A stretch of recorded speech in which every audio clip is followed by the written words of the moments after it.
Hey, how are you doing? Rob from TrackDays.ie here. Today we're at Stone Motorsport and we're running a dyno day. We've got the TrackDays.ie MX5 here. This is a ME221 with a bog standard engine, and we're going to be fitting the Motorsport Electronics ME221 ECU. So first of all, we're just going to show you very quickly how you remove the old one and how you install the new one. It's a real simple plug and play system. We're going to do a run on the dyno with the old ECU, just see what the stock figures are, and then we're going to do another run with the ME221, and hopefully if we have time we'll get Joe Power here to do a bit of a map on the car and see how much we can get. So basically the ECU sits behind this plate here. Now in a standard road car this is all going to be covered with carpet and trim, so you have to pull all that back. There's a couple of bolts that hold it in. On this particular model we had these round head kind of captive nut things which were a bit of a pain to get out. We had to drill them out, so basically one there and one there.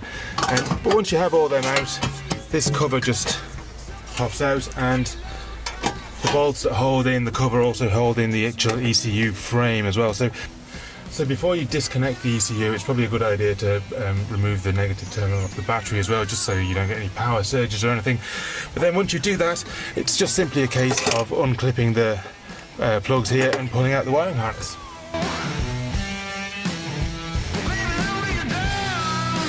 Okay, so once you have the ECU out, just simply remove these 4 screws and you can take the casing off.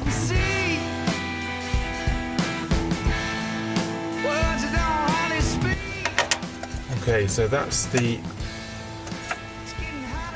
back cover off, and then on the inside just one more screw there to remove.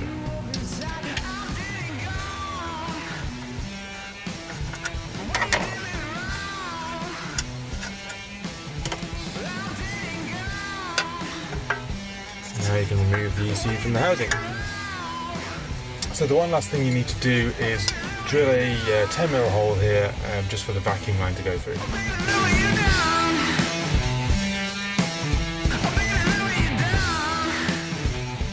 So we've run the car up on the dyno with the standard ECU and we made 128.6. Now we've got the new ME221 installed.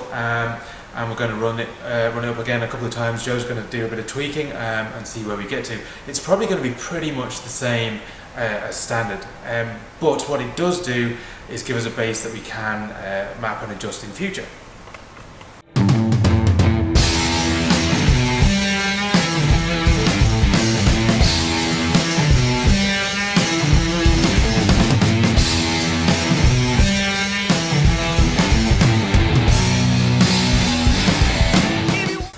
Okay, so we've done the last few dyno runs with the new ME221 installed.